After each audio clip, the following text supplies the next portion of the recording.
Well, as I said in the teaser last night, one box actually got done. Was able to swing through the house, pick up Rusty. He's back, and we'll have all the details on this episode of the Clutch Trucker Channel. Clutch Trucker, filmed before a live and fuzzy studio audience. There he is, Rusty, the world-famous Meatball Dog. Hey YouTube, Clutch Trucker here. Thanks for tuning in to another edition of the Clutch Trucker Channel. All right, today is Sunday night, the 20th. I'm parked here at the Orange Junction rest area on my way up to Glen Rock. Yeah, we've got the lignite again from Glen Rock, Wyoming, going back to Rothschild, Wisconsin. If you remember, I was going to maybe try to give Floyd's Freightliner another try, and then I decided, the lignite came up again. I'm like, and that will get me back to Wisconsin. I'm like, I'd rather go back to the one that said, yeah, it probably needs the one box if what they tried the last time didn't work, and I'm really glad I did that. So if you remembered last Thursday, after I delivered my lignite there in Rothschild, then I went over to the North American trailer in Chippewa Falls. Look a couple of videos back, and that's where I had them replace that bent locking bar with handle for my newer trailer here that I got from Tony, Tourette's Trucker. Again, Tony, thank you so much for that. And then Friday, I had planned to spend the day at Freightliner, and I assumed all that was happen is they'd say, maybe, hopefully, yes, it does need the one box, but last I had talked to them, they didn't have one. I knew they were going to have to order one, so I had planned more lignite and everything again to get me back for this coming up Wednesday, thinking that's when I'd have to get that done. But boing, as I said in the little teaser video last night, they actually had one. Yeah, so that was just, it's just now Sunday night, like I say, the 20th, and this was Friday, which would have been, do the math, Clutch. That would have been on the 18th, right? Okay. And, they actually had it. Now, I spent all day there. I think it was, a total of, 17 hours, something like that? Or, well, maybe it was just 15 hours. Yeah, I got there at 7 a.m., left there about 9:45, so 12:30, 40, about 15 hours, but long enough. But it all got done. I guess it was about 10:30 in the morning when they came out and they said, yes, we have determined, yes, that the one box has failed. And I was like, hallelujah. I've been needing a dealer to say that because the whole after treatment system's under the warranty. And if I had said replace it, I would have paid the 15 grand or more. But, so I needed them to say it. And that's what I tried to do with Cheyenne. They just threw another knock sensor at it because that's all Cheyenne Floyd's Freightliner seems to know how to do is throw some parts at trucks. They held me up for 2 days. I got all this done in Eau Claire in 1 day. Yeah, when they told me they had the one box and everything and they could get it done that day, I'm like, okay, now, let me just say, I have booked a load for tomorrow going back to Cheyenne, and I had another one booked, to get me back because I assumed I'd have to do the one box stuff next week. So now, if you can tell me we can get it all done today before you're done with close of business tonight at 11, then yeah, I'm all for that. Let's get it done. And they got her done. Get her done. Yeah, so they, brought the truck back inside the shop after they had tested and said, yeah, it needs the one box. And so I got a couple pictures that I can throw up. All right, there's the one box. And then we got the guy working on the one box, changing stuff out. And there's what the side of the truck looks under the passenger door where the one box used to be. Then what they had to do is, because my DPF filters were in good shape, those have been replaced literally right before I bought this truck back in the beginning of April. So those were new, because at first they came out and they said, well, if you want newer filters on there, that's $1,700, and that's not under the warranty. So I called the place I bought the truck from, Truck Center Companies in York, Nebraska, and said, okay, I was pretty sure I remember you saying those were replaced right before I bought it. Is that true? And they said, yeah, it's true. I'm like, hallelujah. So that meant all the components that go into the one box that aren't under the warranty, which is the DPF filters, they had just been replaced at the 1st of April of this year. They're pretty much brand new. They had replaced all the knock sensors, the two of them, the inlet and the outlet one, a couple of times each time that I've been dealing with on all this stuff on the after treatment system. So I know those are new. And the dozer valve was replaced in Oklahoma City at the end of May, so I know it's new. So now I have a completely new whole after treatment system. So in theory, if this one box, which was the original one that came on the truck initially, I'm at 649,000 miles right now. This next newer one should last at least 600,000. which means probably won't ever have to replace it again. So then essentially, as far as the after treatment system goes, that's all new. That's for a new truck.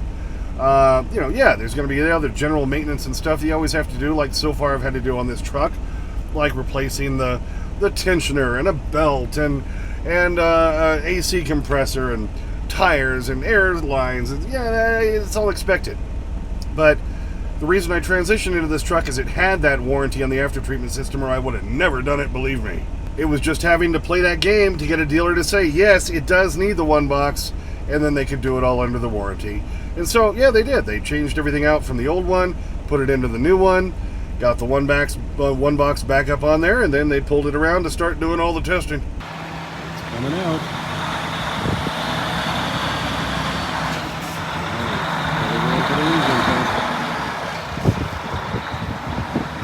Let's put back together and moving. I like that.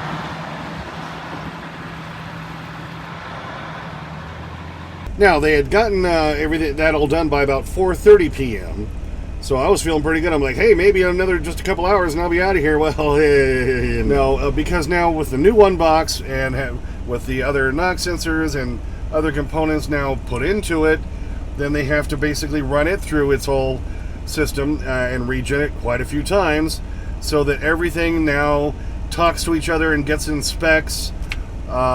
So that it's good to go. And they are really good there in Eau Claire of making sure it's good to go before they send you off.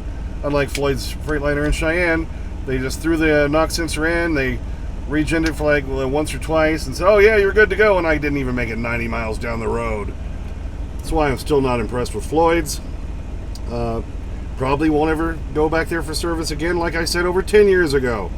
I still buy parts from them. I have an account there, so I save money on that, but yeah, Floyd's Freightliner in Cheyenne failed me again. But at least Eau Claire came through and got her done. Get her done. So they finally had it done about 9:45 on Friday night.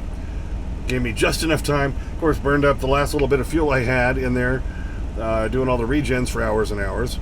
And of course, I was really glad I didn't have Rusty with me because, yeah, like I say, I was there, 15 hours? Something like that day. And then had to go up the road, put on some fuel, got parked at the Quick Trip in Wilson, and gave me just about time to do just a 10, and then roll on down to pick up the cereal on Saturday, which I delivered today, Sunday, in Cheyenne. Got out of there about 8:15, 8:30, rolled up here to Orange Junction to the rest area, and maybe I can actually take a little bit longer break tonight, get some sleep, because I haven't had much sleep lately. If it hasn't been that, it's been wind, blah, blah, blah, blah, blah. Anyway, we pick up the Lignite again tomorrow, and that delivers Wednesday in Wisconsin. Nothing booked after that, but we can now look at other loads and hopefully stay out here and keep running and keep making the money, which is the whole point. If there is going to be more Lignite later on in the week, well, then I can try to get cereal coming back again. If there's not, there's no point to come back to Wyoming, because everything out of Wyoming and Colorado pays absolutely terrible, insulting rates. So if there's not one to come back, well, now hopefully I can just keep rolling and go where the money is. That's the whole thing. That's what when I worked for other people, they said, well, is there anywhere you want to go? I'm like, yeah, follow the money. So I know in the last video my lens over the gauges here was all dirty, and I cleaned that off so you could see. Yeah, right now, look, yeah, no millite. And I've driven now probably over 1,000 miles since all this was done on Friday. And here it is Sunday night, and yeah, it's still off.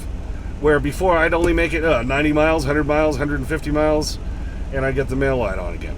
So all we can do is hope at this point this actually fixed the problem. That's the hope. But I think so far we're looking good. So, owner-operators, if you've been watching my videos with everything I've been dealing with on this newer Cascadia, I think, this is a huge lesson here. The main lesson is, if you're going to buy a used truck, that's probably approaching the time where it's going to need one of those one boxes and stuff, you got to buy one that has the warranty on it already. Because otherwise, I had, some people put in the comments, they paid up to $18,000 for that job. I would have maybe paid $15,000, and I might have had to pay the $1,700 for the DPF filters, but those had been done just before I bought the truck. So, that's the lesson. If you're going to be looking to get into a newer truck for you, or maybe your first time owner operator looking to get into a truck, these newer ones with the after treatment systems, you better make sure you have a warranty, or that will kill you. That'll bankrupt you. That's the reason I transitioned to a different truck, because I couldn't afford to fix the other one. So that's the big lesson to take home from this video. Well, thanks for tuning in for that one. Yep, nice to have Rusty back in the truck. Oh, I know, they're coming. So, he's happy to be back, happy to have him back. All right, thanks for tuning in. Please subscribe, please like and comment to get to your comments as soon as I can. Sometimes takes a few days because I'm a working truck driver. Clutch Trucker on Instagram, Clutch Trucker on Twitter, X, Clutch Trucker 5 on TikTok. And make sure you share, like, blah, and a thumbs up and all that. And as always, sniff that magic YouTube fairy dust. Clutch and Rusty, out. Why couldn't you cops get here before that big-bagged, stupid-looking piece of sewage breath stole my white wedding dress? Ma'am, sewage breath would be your little nickname for Muzz, Amel Muzz. Oh, not much of an improvement. Yeah, I'm getting them. You're just being a total spaz. I know. Give me a second. All right, there you go, silly dog. Yep, since I know Mama didn't have any begging strips at the house, we'll go ahead and give you a couple of them tonight. Here, what do you think, dear dog? Oh boy, he's all over him. All over him, baby. Loving that begging strip down to you. Get those crumbs. Yes, we have the full-on view of the happy dog. All right, you ready for another one? Right here. Oh, yes, thank you, Dad. Oh, thank you. Thank you so much. I don't know why I always think he sounds like that, but if he talked, he might sound that way. Oh, thank you. I love them bacon strips. Thank you. Oh, yeah. So got a little more down there. I see it. See it on the floor. Okay. We need to get that happy dog. I see another piece. Oh, yes. All right. Happy dog look.